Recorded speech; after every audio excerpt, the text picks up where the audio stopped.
اس نے روشن کر دیا اس چیز کو جو اس کے ارد گرد ہے. ذہب اللہ بنورہم، تو اللہ ان کے نور کو لے گیا. وترکہم، اور اس نے چھوڑ دیا ان کو فی ظلمات، کئی اندھیروں میں، لا یبصرون، نہیں وہ دیکھتے. یہ منافقین کی مثال ہے کہ ان لوگوں کو تشبیہ دی گئی ہے ان لوگوں کے اس آدمی کے ساتھ جو آگ جلاتا ہے. جس طرح آگ کے جلنے سے اس کا اطراف جو ہے وہ روشن ہو جاتا ہے، بالکل اسی طرح جب انہوں نے اسلام قبول کیا، ایمان میں بظاہر داخل ہوئے، تو نور ایمان سے ہر چیز جو تھی وہ روشن ہو گئی.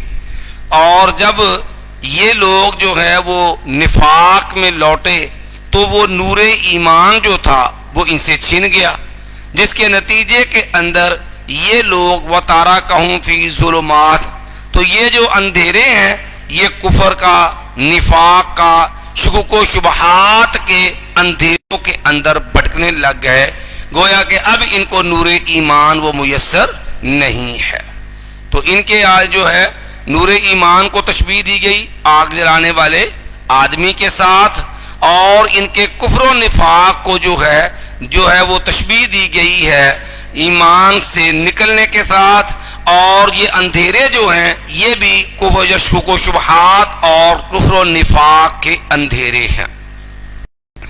سمن، یہ بہرے ہیں. بکمن، یہ گونگے ہیں. عمیٌ، اندھے ہیں. فہم لا یرجعون، اور یہ لوگ نہیں لوٹنے والے، اسلام کی طرف واپس آنے والے نہیں ہیں. یہ اعتقادی منافق جو ہے ان کا تذکرہ ہے. یہ لفظ سمن جو ہے یہ جمع ہے اسم کی، چونکہ یہ اسم، ابکم اور اعما یہ سارے سیگے اسم جو ہے وہ تفضیل جو ہے صفت اس میں تفضیل کے ہیں. اور یہ بات آپ نے صرف میں پڑھی ہوئی ہے کہ اس میں تفضیل کا جو سیگا ہوتا ہے ان ابواب سے جو باب رنگ یا عیب کا معنی دیتے ہیں ان سے یہ سیگے اس میں تفضیل کے لیے استعمال نہیں ہوتے، بلکہ ان ابواب سے یہ سیگا جو ہوتا ہے یہ صفت مشبہ کے لیے استعمال ہوتا ہے. دائمی جو ہے وہ خامی یا وصف جو ہوتا ہے اس کے لیے استعمال ہوتا ہے. تو سمن یہ جمع ہے اسم کی، اور بکمن یہ جمع ہے ابکم کی، اور امیٌ یہ جمع ہے اعما کی. ٹھیک ہے جی، اس لیے ہم نے ترجمہ کیا جمع والا ہی کہ سمن بہرے ہیں، کانوں سے سننے کی سنائی سے محروم ہیں، اور بکمن حق بولنے سے یہ گونگے ہیں، امیٌ یہ اندھے ہیں. تو اب ظاہری طور پر ان کے پاس آنکھیں بھی ہیں، کان بھی ہیں، ان کے پاس جو ہے وہ بولنے کے لیے زبان بھی ہے، لیکن ان کے کفر کی وجہ سے، ان کے نفاق کی وجہ سے وہ صلاحیت جو اس کا اصل فائدہ تھا اس سے وہ لوگ محروم ہو گئے. جیسے اللہ تعالیٰ نے قرآن مجید میں دوسرے مقام پر اس حقیقت کو ان الفاظ میں بیان کیا، فما اغنى عنهم سمعهم ولا ابصارهم ولا افئدتهم من شيء، کہ ان کے پاس کان تو تھے، باوجود کان ہونے کے ان کے کان ان کو کوئی فائدہ نہیں دے سکے. آنکھیں تو تھی، آنکھیں ہونے کے باوجود ان کی آنکھوں نے ان کو کوئی فائدہ نہیں دیا. ان کے دل تو تھے لیکن باوجود دل ہونے کے انہوں نے اس سے کوئی فائدہ نہیں اٹھایا. اب دوسرے منافقین کا جو گروہ ہے ان کی مثال ہے ما او کا صیب من السماء، یا پھر ان کی مثال سیب من السماء، سیب صحابہ جو بنا بہنا ہوتا ہے، آسمان سے آنے والی بارش کی طرح ہے. فیہ، اس میں ظلمات اندھیرے ہیں، ورعد اور گرج ہے، وبرق اور بجلی ہے.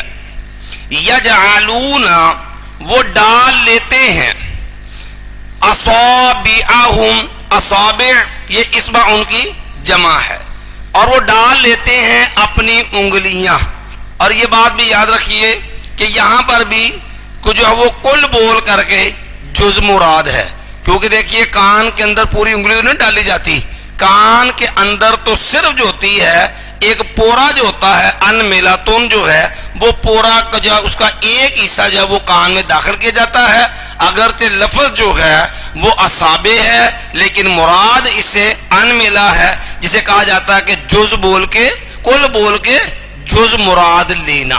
یجعلون وہ ڈال لیتے ہیں اصابعہم اپنی انگلیوں کو فی آذانہم اپنے کانوں میں من الصواعق کڑکنے والی بجلیوں کی وجہ سے، صواعق یہ جمع ہے صاعقاتن کی، حذر الموت موت کے ڈر سے، واللہ اور اللہ تعالی محیط بالکافرین گھیرنے والا ہے، احاطہ کرنے والا ہے کافروں کا۔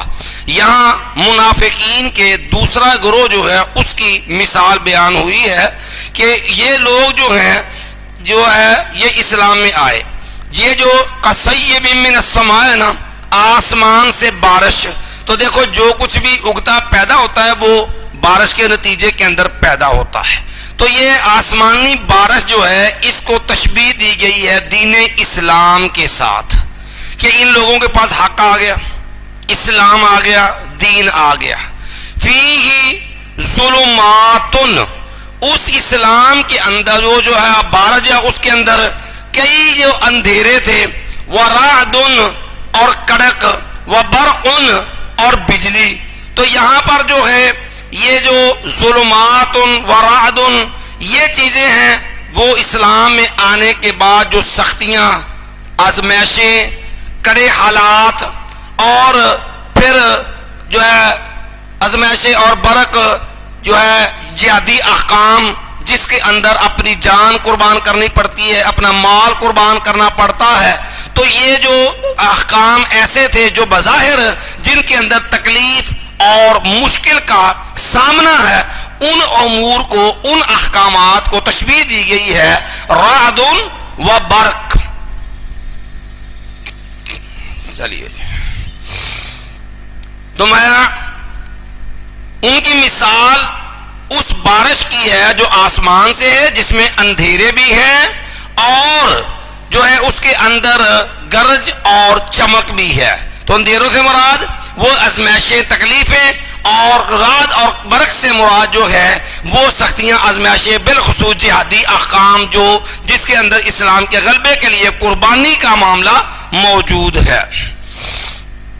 تو میں وہ ڈال لیتے ہیں اپنی انگلیاں اپنے کانوں کے اندر من الصواعق، یعنی جس طرح جو ہے وہ بارش کی شدت کے اندر بجلی کڑکے تو وہ شدت قابل برداشت نہیں ہوتی، تو لوگ بچنے کے لیے کام کرتے ہیں، اسی طرح جب ان لوگوں کو اسلام کے لیے قربانی کے لیے بلایا جاتا ہے تو یہ بھی اسی طرح اسے جان چھڑانے کے لیے، بچنے کے لیے جو ہے یہ وہاں سے جو ہے وہ اپنے آپ کو پھر جو ہے وہ کھسکانے کی کوشش کرتے ہیں۔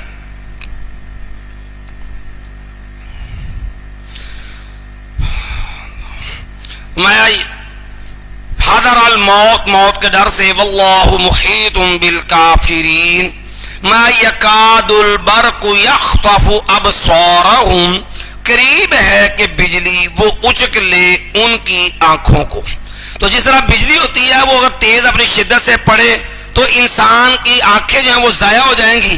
اب یہ اسلامی احکام ہیں، اگر یہ لوگ جو ہیں لامحالہ جب ان کے لیے چونکہ ایمان کا استحکام نہیں ہے تو لامحالہ یہ احکام ان کو اپنے اوپر بوجھ اور تکلیف محسوس ہوں گے، تو نتیجتاً یہ اسلام سے پیچھے ہٹنے کی کوشش کریں گے۔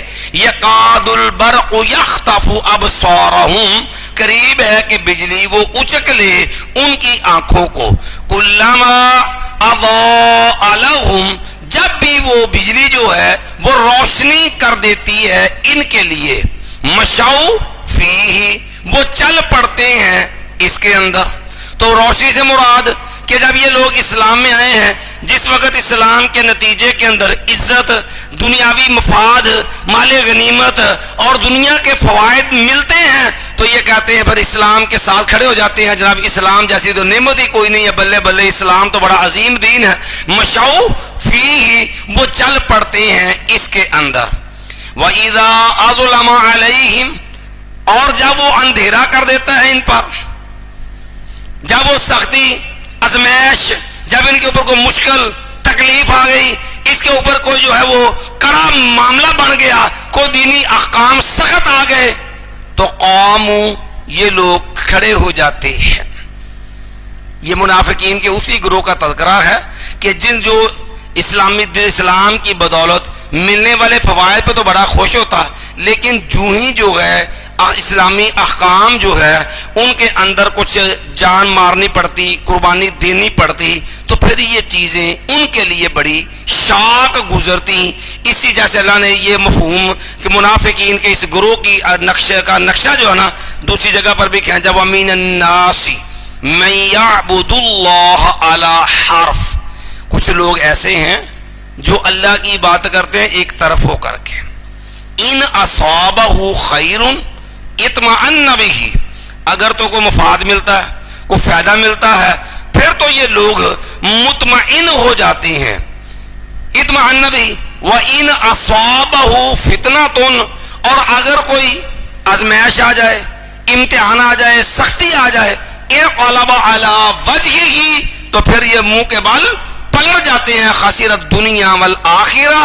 تو یہ چیز جو ہے یہ انداز ہے منافقین کا، جن کی یہاں مثال بیان ہوئی کہ بجلی چمکتی ہے یعنی اسلامی فوائد نظر آتے ہیں تو یہ اسلام کے ساتھ چل پڑتے ہیں۔ وَإِذَا أَظْلَمَ عَلَيْهِمْ جب جو ہے وہ سختیاں آزمائش کو امتحان کڑا وقت آتا ہے تو قوم یہ لوگ کھڑے ہو جاتے ہیں، تو مایا کہ یہ اسلام سے پھر جو ہے وہ پریشان ہونا شروع ہو جاتے ہیں۔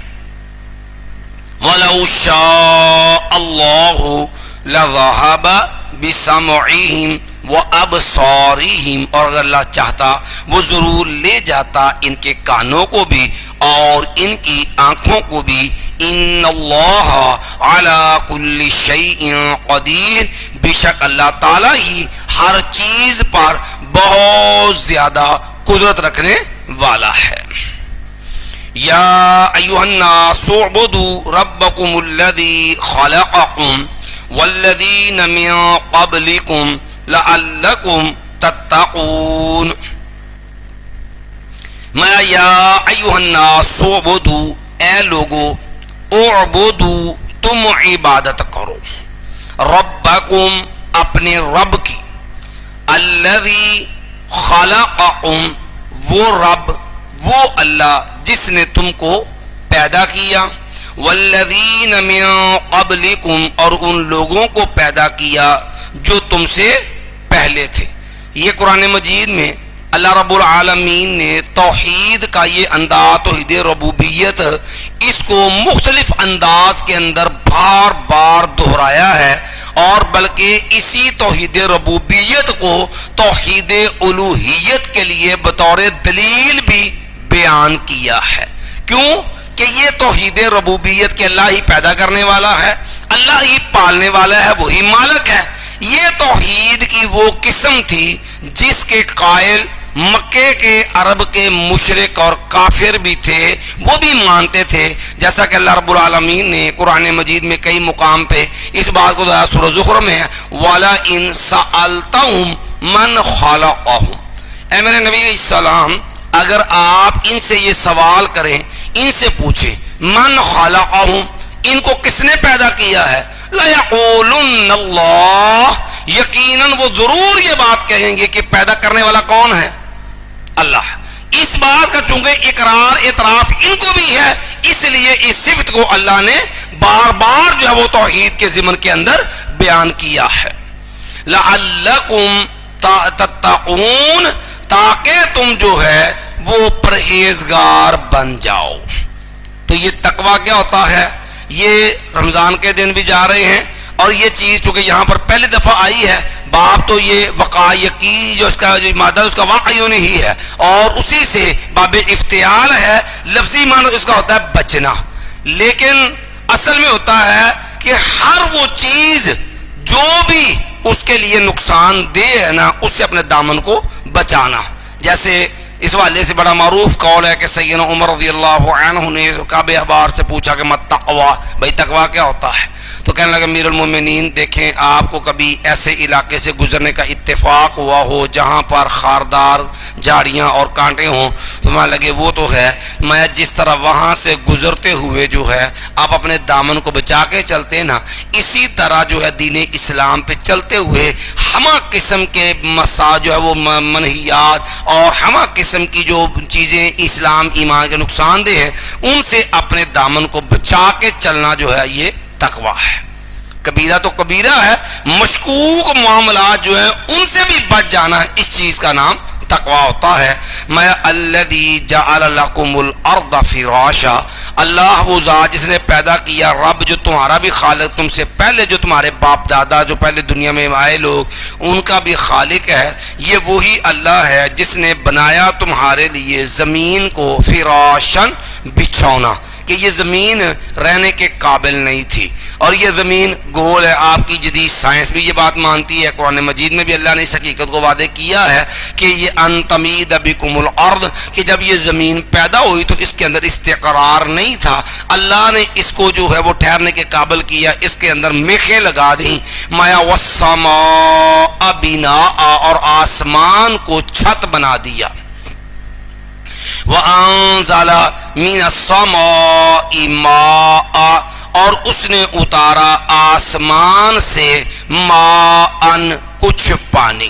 یہ جو ہے وہ تنوین کی وجہ سے ہم نے ترجمہ کیا ہے ماءً، کچھ پانی. فَأَخْرَجَ بِهِ مِنَ الثَّمَرَاتِ رِزْقًا لَكُمْ، اور اس نے نکالا ہے اس پانی کے ذریعے من الثمرات، پھلوں کو، رزق لکم، تمہارے لیے رزق، رزق لکم، تمہارے لیے رزق. یہ اللہ نے اپنی ربوبیت جو ہے اسی کے دلائل بیان کیے ہیں کہ دیکھو تمہارے لیے جو ہے اللہ نے ہمہ قسم کی دنیا میں رہنے کے لیے سہولیات تمہیں عطا کی. تو جب ہر چیز دینے والا اللہ ہے، فلا تجعلوا للہ اندادا، تو نہ تم بناؤ اللہ کے لیے اندادا، کسی بھی قسم کے شریک. خالی شریک نہیں، چونکہ یہ لفظ نکرہ بھی ہے اور جمع بھی ہے، نکرہ ہے اور ہے بھی جمع، اسی لیے یہ معنی کیا گیا اندادا، کسی بھی قسم کا شریک. یہ انداد یہ جمع ہے ندون کی. فلا تجعلوا للہ اندادا، بھئی جب سارے پیدا کرنے والا بھی اللہ، زمین کے اوپر رہائش دینے والا بھی اللہ، پھر دنیا کے اندر زندگی کے اسباب اور وسائل دینے والا بھی اللہ، تو بھئی پھر رب کے حق میں غیر کو شریک حصے دار بنانا یہ اللہ کے ساتھ شرک ہے. خواہ یہ شرک جو ہے وہ ذات میں ہو کہ اللہ کے مقابلے میں نیا رب کھڑا کر لو، جیسے جو ہے یہ صوفیہ حضرات ہوتے ہیں جنہوں نے ہر چیز کو رب بنا رکھا ہے اور آپ خود خدائی اور ربوبیت کے دعوے ہیں. جیسے منصور حلائے تھا، اس کا دعویٰ تھا انا الحق، میں اللہ ہوں. رب کے مقابلے میں نیا رب کھڑا کر لیا جائے، یا جو ہے اللہ کی صفات اور اختیارات کے اندر شریک حصے دار بنا لیا جائے کہ غیبی قوتوں کا مالک اللہ ہے، تو اسی طرح بے دلیل مخلوق میں سے کسی کو غیبی قوتوں کا مالک بنا لیا جائے. تو یاد رکھیے وہ جو شراکت ہے، یہ شراکت کل میں ہو کہ اللہ کے جملہ معاملات جو ہیں اللہ کے مقابلے نیا الگ الہ، اور اللہ کی جملہ صفات جو ہیں اس کے اندر کسی کو الگ کھڑا کر لو، یا بعض صفات میں کوئی حصے دار بنا لو. ہر دو صورتوں کے اندر یہ کیا ہے؟ شرک ہے. مثال کے طور دیکھ لیجئے، مسند احمد وغیرہ میں حدیث ہے، نبی کریم صلی اللہ علیہ وسلم نے فرمایا، جب ایک صحابی نے کہا ما شاء اللہ و شئت، یا رسول اللہ ہوتا تو وہی ہے نا جو آپ چاہتے ہیں اور اللہ چاہتا ہے. نبی کریم صلی اللہ علیہ وسلم نے فرمایا اللہ کے بندے آجا آلتانی للہ ندن، آجا آلتانی للہ ندن، کیا تو نے مجھے اللہ کا شریک بنا دیا؟ بل ما شاء اللہ وحدہ، بلکہ صرف جو ہے وہ ہوتا ہے جو اللہ چاہتا ہے، اس کے بعد جو ہے وہ میں چاہوں۔ اگر اللہ نہ چاہے، پوری مخلوق چاہے، تو یاد رکھنا جب تک رب نہیں چاہتا پوری مخلوق کے چاہنے سے کچھ بھی نہیں ہو سکتا۔ اور یہی بات اللہ نے دوسرے انداز میں قرآن میں سمجھائی، وَمَا تَشَاءُونَ إِلَّا أَن يَشَاءَ اللَّهُ، لوگو تم سارے جو مرضی چاہو کچھ نہیں ہوتا، صرف وہ ہوگا جو اللہ چاہتا۔ یہ بات ہم نے اس لیے عرض کی ہے کہ ہمارے معاشرے کے اندر شرک کے جو ہے دلدادہ لوگ جو ہیں، ان لوگوں نے بھی امت سے شرک کو جو ہے وہ کنڈم کر دیا ہے۔ چونکہ بات یہاں شرک کی آئی ہے تو بنیادی طور پر یہ بات بھی سمجھ لیجئے۔ اور مسئلہ کیا بنا دیا؟ امت میں مسئلہ کھڑا کر دیا کہ امت میں شرک کا وجود ہی نہیں ہے جی۔ پہلا دعویٰ تو یہ کیا گیا کہ امت میں شرک کا وجود ہی نہیں ہے۔ یہ آپ نے سنے ہوں گے سیمی توحید سیمینار کرتے رہے ہیں کہ جناب تو عقیدہ توحید سیمینار کے اوپر، اور وہ بھی جناب باقاعدہ دربار کے اوپر۔ کیا شان ہے اللہ کی، دیکھیں کہ جن کا مذہب عقیدہ قبر سے شروع ہوتا ہے، مزار پہ جا کے پورا ہو جاتا ہے، اور وہ دعوے دار علمبردار ہے کس کے؟ توحید کے۔ خیر مولوی منظور صاحب نے تو بڑی جامع معنی سے انداز سے اس پہ تبصرہ کیا تھا۔ وہ فرمانے لگے یہ اسی طرح ہے، قبر پرست آدمی کا جو ہے وہ دعوی توحید اسی طرح ہے جیسے نصیب و لال کا پردے پہ درس دینا ہے۔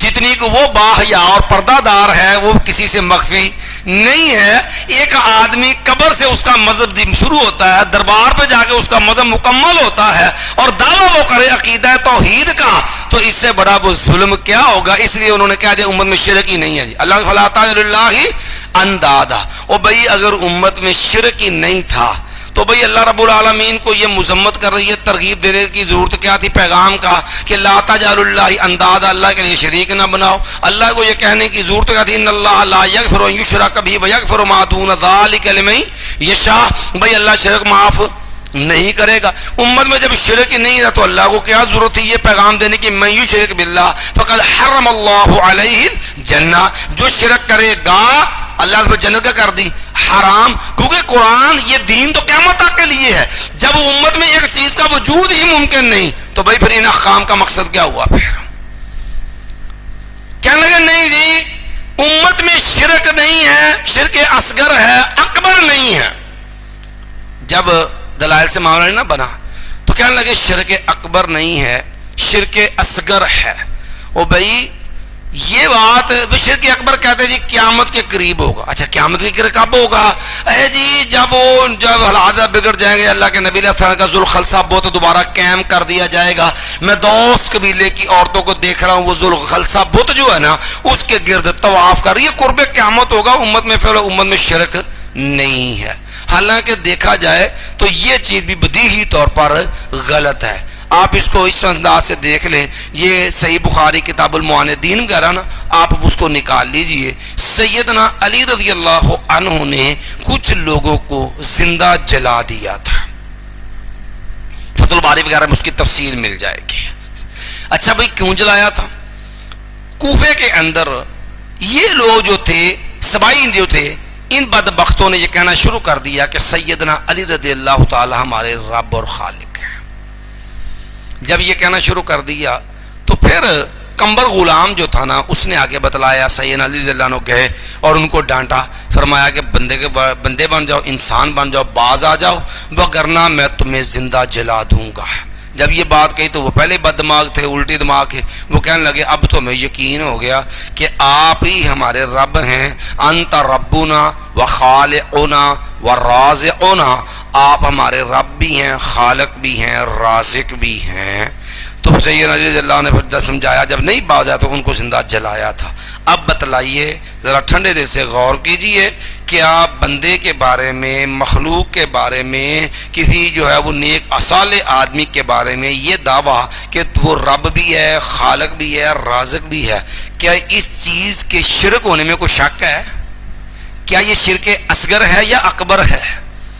کیا یہ امت میں سے ہے یا امت سے معاذ اللہ جو وہ باہر کا مسئلہ ہے؟ یہ تو دور بھی خیر القرون کا دور ہے، سیدنا علی رضی اللہ عنہ کا دور ہے، تو کدھر گیا یہ دعویٰ کہ امت کے اندر شرک اکبر نہیں ہے؟